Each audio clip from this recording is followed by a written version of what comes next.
I'm excited to see your black and white outlines. Um, I've been I've given a lot of talks lately on this topic today, so I think it's an important one. So I really want us to dive in and kind of go down those different rabbit holes connected with it. If you remember, over the past few weeks, we've looked at what overwhelm may look like in early life stuff. We revisited that a little bit, and then we did some preschool age, and then school age. And I stopped there because I want to spend more time on adolescence today, because adolescence is a complicated time period, but introducing trauma to that stage of life is pretty overwhelming. A lot going on. The child brain is not caught up to the development of the child body. So a 13, 14-year-old can look like they got it together or a grown-up brain, but the brain's only like 50% done developing still.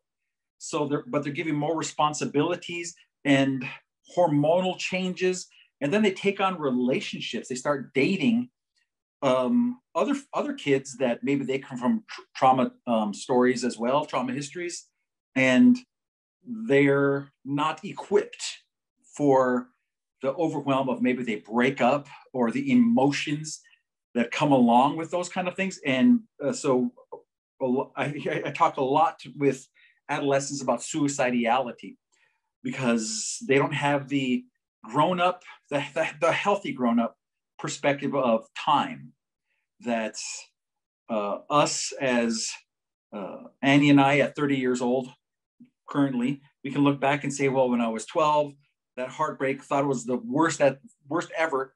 But at 30 years old now, we can look back and say, well, that lasted like 2 weeks. But internally, if we don't have any kind of tools, or if we don't have a healthy adult perspective that can help us with putting it through the funnel of time or a better perspective, it feels overwhelming. And we just get more and more suicidal ideation as that's occurring.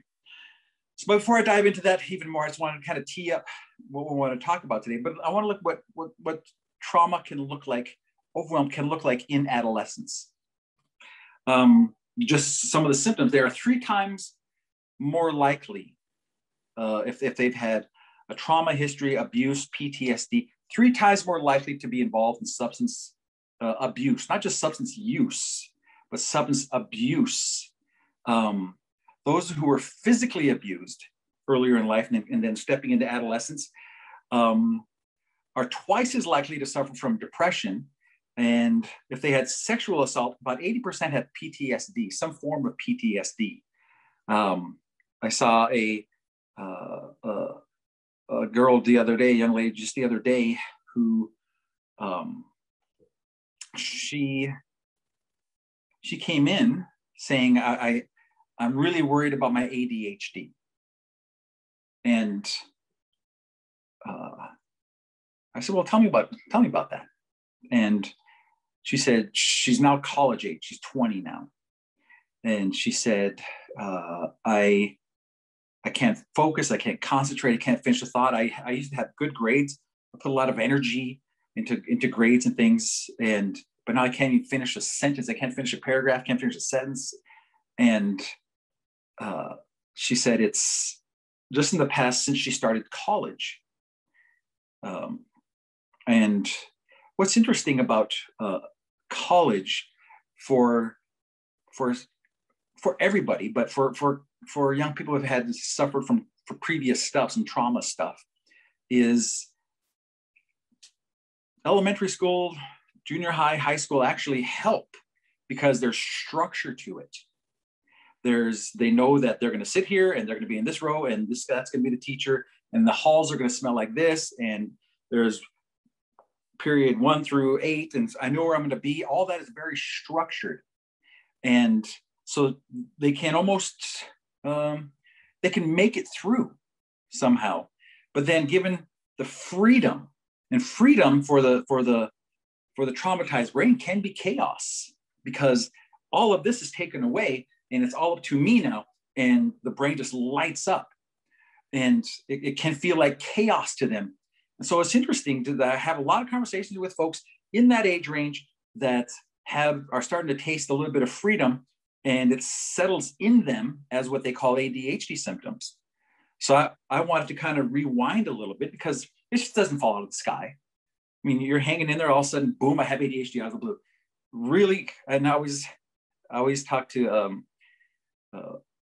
my wife and I have these conversations about different folks, and it's going to roost. It's going to show up.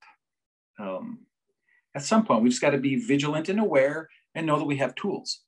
So we kind of rewound the clock on her and the calendar on her, and her parents got divorced when she was young, and they remarried, and she was living with one, and there's chaos in that home. There was another divorce, and I thought, well, that explains probably some anxiety, but she was having flashbacks and depression and nightmares and suicidal thoughts. And I thought, this seems bigger than what she's describing. And I just asked her, I said, have you had any abuse history? And she said, yes. So it was 3 years ago then, 3 years previous now. She was raped, and she was sexually assaulted. And there was the smoking gun. I mean, there's usually something.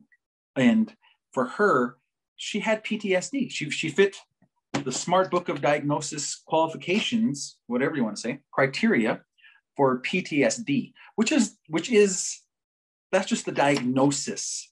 It's not gonna, I'm gonna treat her to get rid of overwhelm, but to put on the form for the clinic, I have to put something, and that was her diagnosis. And her PTSD had suicidality connected to it. And it was connected to a sexual abuse. So this overwhelm was stored in her. Now, let's unpack that just a little bit more. As I've said before, if something is terminable, if we know there's an ending to a discomfort, then we'll suffer through it. It could be a shot. It could be a dental procedure. It could be the Green Lantern movie. We know that it's going to end soon, so I can, I'll muscle through it to get to this point. But if it feels like this is just how it's going to be forever, like how PTSD or anxiety or depression settles in, folks, the world shrinks and shrinks and shrinks and shrinks and shrinks and shrinks. So you go from full expression of emotion or relatively full, depending on their experience and their trauma experience or trauma history. But it shrinks and shrinks and shrinks and shrinks. So it comes down to this. And there's where your suicidality is, because it's just this, and it's going to last forever, and there's nothing I can do about it. And I hear people say that, and I don't want them to believe that. I don't even want them to say it. I hear adults say things like this: there's nothing I can do about it. It's been like this forever, and there's nothing I can do about it. You know what? It's been like this until now. But now isn't forever. Now is just up until now. And there are tools you can develop and work on that changes from now forward. But if we get in the mindset of, it's been like this since I was a child, because there was abuse when I was a child, and now you're 30 and it's going to be like that forever. No, it's just been like that from that moment until you're 30. And these kids that we're working with, they've had this awful thing, and now they're 17, and it's going to be like that forever. No, it's not. It does not have to be like that forever. Let's collaborate and make tools. But we as adults, we have to know they're looking to us to know the tools, how to handle it. They're social referencing us how to be in these situations. And that is an awesome responsibility. So let's dive into the suicidality, the understanding of it a little bit more. So the first 3 warning signs. Remember, suicidality is a symptom of depression. It's a symptom of PTSD. It just doesn't fall out of the sky by itself. It's connected to other things. And if you pared it down, it's the sense of I'm overwhelmed and there's nothing I can do about it. If you pare all these conversations down, I'm overwhelmed and I don't have any tools to do anything about it. And I don't see a different future for me. I don't see a tool-full future for me. It's been like this forever. So in their mind, this is all they've known. So it feels like forever, but their forever is birth through 17 years old. So we want to help them change a course. So they threaten to kill themselves. The warning signs are they threaten to kill themselves. They're looking for ways for suicide. They talk about it. They're writing about it, about death or dying or suicide. And so the symptoms we're looking for is hopelessness. And that's some of the questions that we ask as she and I were talking. What do you look forward to? What do you have in your life that gets you excited, that helps you looking forward? Is there a sense of hope? Is there something different? Did you guys ever see that movie, or one of my favorite books? The book is way better than the movie, Unbroken by Laura Hillebrand. That's probably my top 5 favorite books and novels anyway. And it's about a man who, there's a roller coaster of a book, but he was a prisoner of war. And putting in these camps and had to work day and night and was beaten. And he said in the book, in the barrack, which was just bugs and dirt floor and filth everywhere, he said, you could tell when somebody was going to die in the barrack because you could look in their eye and see that they've lost hope. And the determining factor for the folks that were surviving was they still had hope. There was still a glint in their eye. And he said, you could see when the light went out. And those folks generally, he said, those are the ones that were dying. And that really stuck with me. I read that book, I don't even know, 10 years ago. But that really stuck with me because what is hope in our communities and our young people? How can we as adults that have tools in our toolbox, how can we get these to these young people that don't have hope, perceive themselves of not having hope? So hope is a big thing. I always like to have my kids have something to look forward to. And I would ask you guys, what do you have to look forward to? Just this week, just today, sometime this week, what do you have to look forward to? And I always like to set up things that people have things to look forward to, they're excited about. Other symptoms to look for, there's the sense of hopelessness, acting reckless or engaging in risky behaviors, seemingly without thinking. There's a research done on folks coming back from Afghanistan, and the would appear to be almost like suicidal behaviors, driving super recklessly, 120 miles on a motorcycle down the highway, finding ways to create some sort of feeling of life in themselves. So creating this really risky behaviors, feeling like there's no way out, like they're trapped. We look for increased alcohol or drug use, withdrawal from friends, withdrawal from family, withdrawal from suicide. One of the questions is, have your interests changed? Are you less interested in things you've done before? Do you find enjoyment in doing things you've done before? Did somebody just stop playing basketball? Somebody's grades go straight down. Somebody isn't playing music anymore. Their affect changes. Maybe they're having anxiety or agitation, and their sleeping patterns change. Either they're sleeping all the time or they never sleep. Their eating habits change. Their dramatic changes in mood. And one of the interesting things is folks, and this is the people who are wrestling. Now, pay attention to this. This is the hard part. I mean, all this is hard, but this is particularly, we need to pay attention to this. That's when they're wrestling with it. If they're wrestling with it and you see these things, and all of a sudden they're in a good mood again, that they've changed to being extra happy, they may have come to a decision. And that's where we need to hear the alarms, is if they're down here and all of a sudden they're just fine all of a sudden again, and they've had a lethality plan and everything like that, we just have to pay real close attention to the moods and the changes, attunement. And I say that word a lot, but it's really, really essential in trauma work, is attunement, knowing the states, recognizing the states, kind of feeling the ebb and flow of it.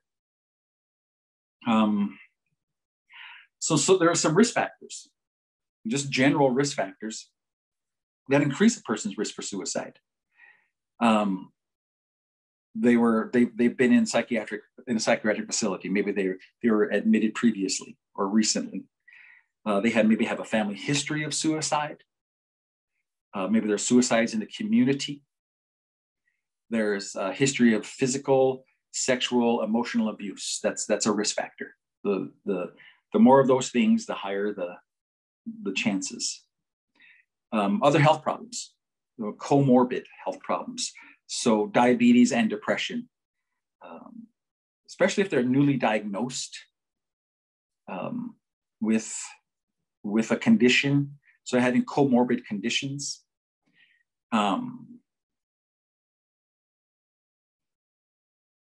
They have suicidal ideation. And that's okay to ask that question. And if somebody wants help, they'll be open. That's been my experience. And I'll ask the question, have you had suicidal thoughts? That's not the first question I ask, but I want them to know that I'm on their side. So I'll ask if they've had suicidal thoughts. So suicidal ideation. And then we want to go into the lethality. If they say yes, I want to know, do you have a plan? Because then you're measuring lethality. How big is this suicidal ideation in them? Do you have suicidal thoughts? Yes. What's your plan? What do you think about that? Well, no, I think it'd just be better if I weren't here. That's lower lethality than someone who says, there's a gun and people are gone at this time. And so the more specific, the higher lethality. So intent, plan, access to the means, those are very, the more specific, the more lethal it is. So we want to be able to have that conversation. And you guys know that if all that happens, if I'm doing telepsych and somebody's talking like that, they have high lethality, they have the intent, they have the plan, I can't let them leave the office. So part of what I do on telepsych is I have to have someone there at the clinic, wherever it is. It's in South Dakota or Michigan or Arizona, wherever it is, or Florida. I have to have somebody outside that door where they are. And I have to be able to call them or text them. And I'll tell the person, if we had a conversation, if you say things talking about maybe hurting yourself or hurting others, we got to make sure that doesn't happen. And so they know that going in. So if they're bringing it up, they really want help. So they're not against me calling the person. They'll say, is it okay if I call the person outside the door or the nurse, and maybe we can make sure that you are safe and okay. And overwhelmingly, it doesn't happen all the time. It doesn't happen that often, actually. Probably the past, how long I've been doing telepsych, 3-4 years, it's maybe happened three times. But they were very relieved that somebody was watching out for them. They brought it up for a reason. And remember that. They don't have to bring it up. If they're amenable to talking about it, then they want help. If they don't have to let you know anything about it. They could say, I'm fine. I don't know, nothing like that. They don't have to. So if they are, dive in because they're telling you they want help. Let's keep going. So factors that may decrease. So that's those kind of things that said, we need to look for these things that to be aware of, some of the risk factors that decrease the risk of suicide. They're also called protective factors. Protective factors for suicide are positive social support, which is, if you dive in that conversation, that is you. Woo. That's a big one. That's a big responsibility. And if you're on here, if you're part of these conversations we've had over the past 4 months or so, then you're probably the right person, because you're curious and you care and you have empathy and you are running toward instead of running away from. And so you're probably the exact right person that they want to be having this conversation with. You have the heart already. So positive social support is a protective factor. Spirituality, that's our sweet spot in Indian country, is we can bring that to the table. And it can be traditional, it can be Christianity, it can be how the person understands their Christianity, their spirituality, their relationship to earth, to creator, to others, how they understand spirituality. And I've asked folks that question. So where are you with the spiritual? And we have a conversation about that. And the conversation isn't about me having an agenda. The conversation is about, let me see where your spiritual agenda is. It's not about me. Like I said, you guys are the right people to have this conversation with, clearly. So if we have to dive into that, I just want to find out the world through their eyes. And then if there's none, I want to find out, was there ever? And what happened to it? And I've had conversations with folks saying that they lost it after the abuse. So we have conversations about that, about maybe how that person had lost it at some point. So it's being able to have heavier conversations. Let me pause there for a second, though. And knowing where your fence line ends. Like for me, I mean, that's what I do. That's that whole fence line should be my fence line, as what my role in their life. That's where they're seeing me. So that's my fence line. But if it's something that maybe you don't feel, your gut doesn't feel good about, or maybe you're fishing out of your depth here, then that's okay. You can say those exact words. You know what? I want the best for you. I really do. And this seemed like a big thing. And would it be okay if maybe I brought somebody else in, or let's get you taken care of? It's okay to say that. And it's the truth, and it's from your heart. That's a beautiful thing. So you don't have to be everything to everybody. You can be the person in this moment that is a connector to other people that can help, and that's okay. So be comfortable with that. Other protective factors. Engagement with their family, a sense of responsibility to their family. And that's one of the things that if I have adults who have brought up suicidality, 95% of, maybe more, have said, I wouldn't do it because of my children, or my wife or my family. I wouldn't do it because that would hurt them so much. So there's a sense of responsibility. It's actually a protective factor. Something in them wants to stay alive for these folks. And so when they say things like that, I say, you must love the heck out of those people. Tell me a little bit about them. Why do you love them so much? And I want them to recognize again why they love them so much and why living for them is a good thing. As far as protective factors go, that's what getting them through this day and this day and this day, and getting them through the moment where they're thinking of actually committing suicide. Suicidal ideation can last a long time, but the moment is this long. If we can get them through that moment and then get back into our feedback on solid ground, then we can start looking at their protective factors. Life satisfaction is a protective factor. Things you enjoy about your life, things that bring you joy in your life. And as I go through these, I want you to think about them for yourself. I think about them for myself, my life satisfaction, doing work that is of value, raising my 3 little kidlets, holding my wife's hand at a movie, those kind of things. That's life satisfaction stuff. Having positive coping skills.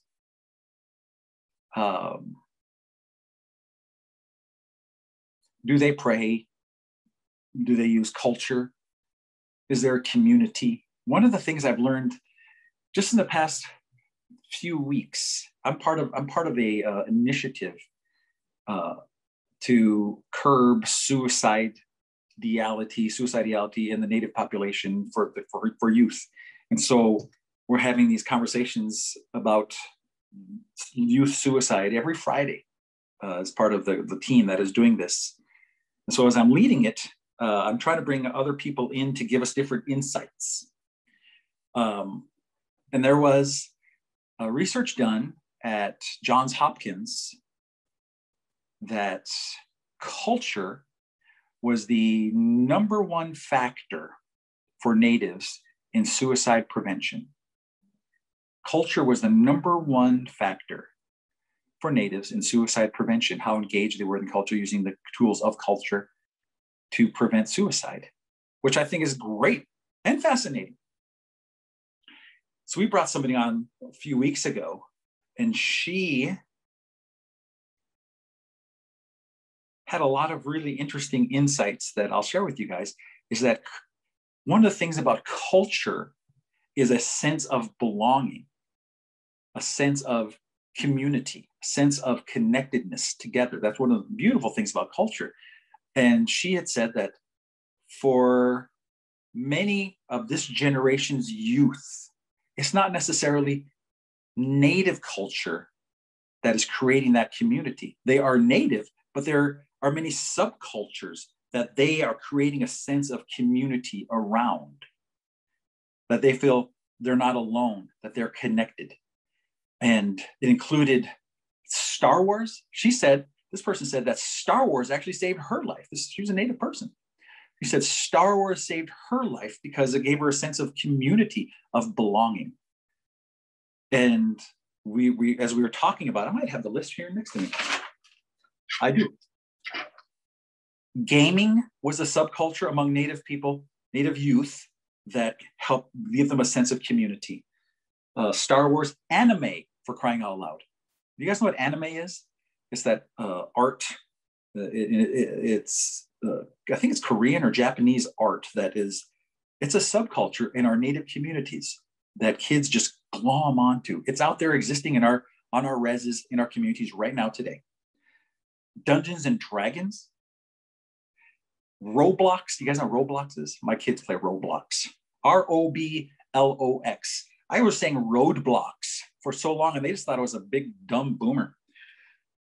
Basketball, skateboarding, STEM, science, technology, engineering, and math, and Marvel. All of these are presently subcultures in our communities where kids feel connected. Music, different types of music, they create a sense of community. And so what the broad term of culture was something to connect to, that you felt there were other people around you connected to it. And so part of the group, as our our brains were getting all wrinkled here having these conversations was the overarching native culture is one, but there are others that we probably need to become aware of and connect to and use them as tools to help. Our goal for that group is to help save Native youth lives. And if it somehow is connected to Dungeons and Dragons, then let's do that. Otherwise, we're pushing our agenda. Otherwise, it's me saying, you have to do it this way. But if this is the way that connects to them and moves that forward to them and keeps them alive, that's what we're shooting for. That would become a protective factor.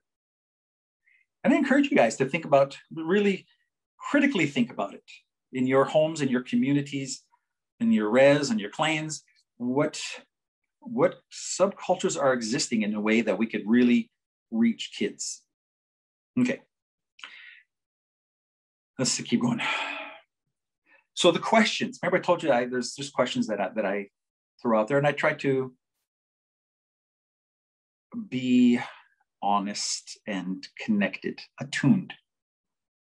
Because I work with a lot of kids in schools that they say the school sends them out and they say it feels like the person is just checking a box to make sure that they don't get in trouble, which is no way to have that kind of relationship.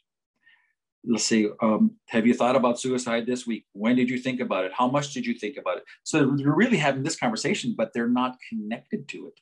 They're not attuned. So it's not rote memorization of yes, no, yes, no. It is, let's dive in together, man. You're not in this foxhole alone. I'm coming in with you. And that's what we're doing to create a sense of unity for our young people. So do you have hope? What do you have hope in? Do you feel hopeless? Things like that. But that's after a relationship. That's after you being connected to them and they trust you enough to have this conversation. So let's peel back a little bit for us. Remember the vagus nerve? Our vagus nerve, their vagus nerve is detecting if you're freaking out a little bit. They know that for whatever reason, how we are put together, it's pretty amazing. Maybe your skin tone changed a little bit from stress, the fine muscles in your face changed, your pupils dilate. They recognize the stress in you or the upcoming agenda in you, and they pull back. So take care of yourself before this conversation. Or if this conversation pops up, just take a moment. That sounds like it sucks. That sounds hard. I'm sorry you have to go through this. And believe it and believe what you're saying. Do you feel hopeless, or where do you find hope in your world? Is there any? Then you can ask some of the questions. Have you thought about taking your life? Really diving into it. And again, if you get a sense in your own gut that this is beyond your fence line, trust your gut. Trust your gut. It's telling you something. The vagus nerve, remember, it ends in the pit of the stomach and it says, I don't know about this, man. So trust your gut. And then you can just say, you know what? I really want the best for you. Here's the best thing I can do to help is it okay if I call somebody in? I really trust this person. They're great. And then go about it that way. So what may cause an increase? Death of a loved one, unemployment, childhood trauma, medical conditions, alcohol abuse. Some of the signs, we talked about depression, sleeping, lack of energy, feeling of worthlessness. Their grades change dramatically. So I wanted to spend just a few minutes on even just the word hopeless, because I hate that. I truly do. Doggone it. I hate to think of a Native young person, any person, but that's our community, walking around without hope, without something to be excited to live for. And you see it, and it's a sad thing, and I hate it. So hopelessness about the present or about the future. It's a very strong predictor of suicidal ideation, self-destructive behavior, cutting, things like that. Worthlessness, despair. Although hopelessness is found often in depressed patients, it can be, depression is a part of many disorders. So kind of exploring the meaning of hopelessness, how long it's been. And I've done this. I'm curious what hopelessness feels like. Where does it live in you? How does it behave? Does it have a weight? Does it have a shape? Does it have a color?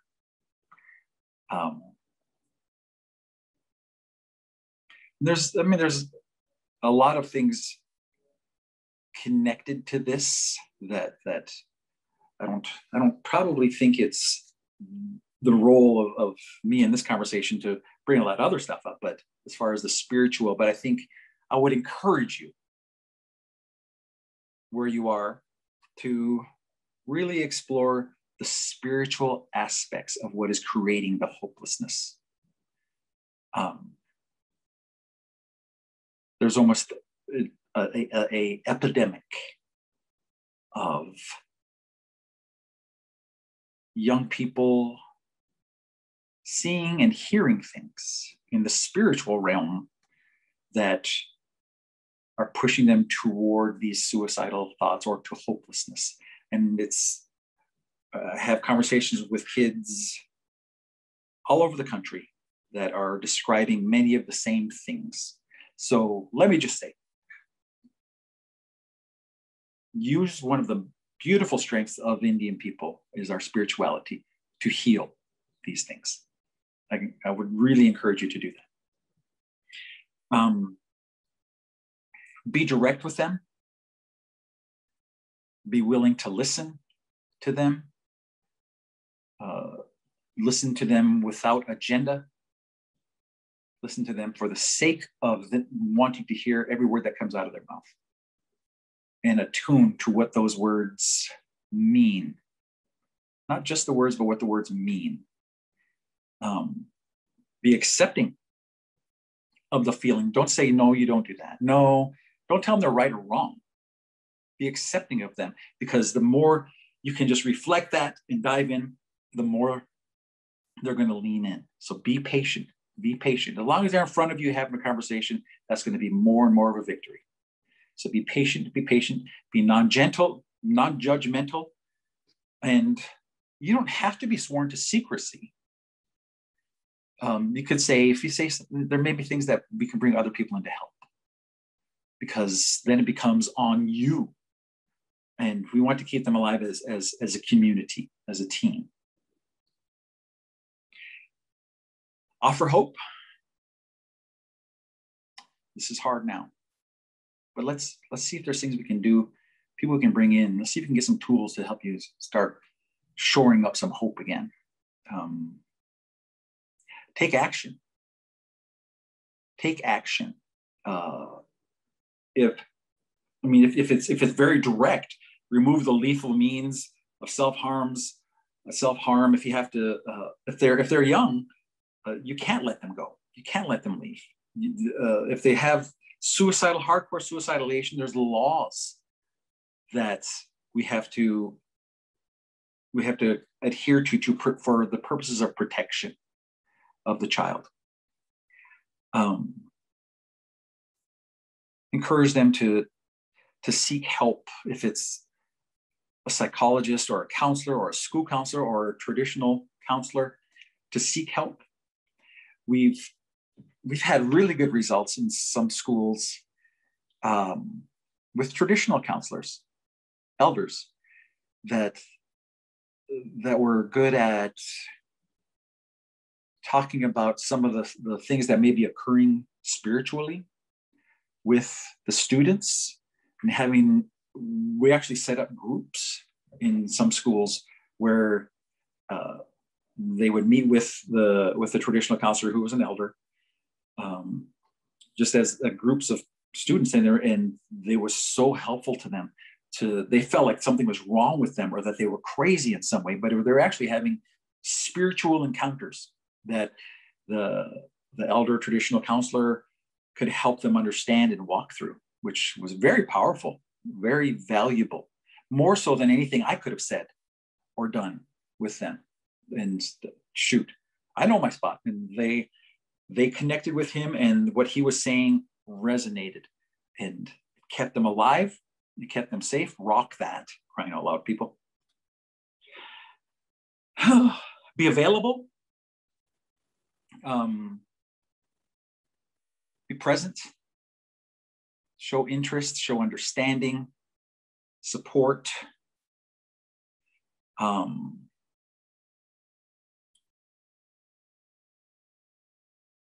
know this one's hard, but don't act shocked. Don't ask why. I know one of the feedback, some of the feedback you get from people who've been in counseling or therapy is, I was able to tell them anything and they weren't shocked. They were just listening, which is a very powerful tool, being able to be present with someone. Let's see here. Okay, I'm gonna come back to this. So just to revisit, I say this all the time, take care of yourself first. Make sure you're okay, because they're going to read from you how to be.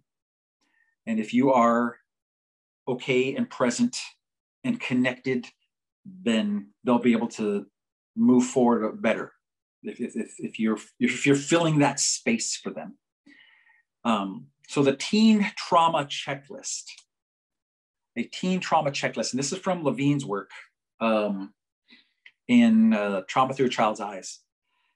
What to look for again: abrupt changes in relationships, sudden disinterest in their favorite people. If you're their favorite teacher, if you're your favorite counselor, if you're somebody in the community they always smile at, or you seem to like each other, sudden disinterest in them.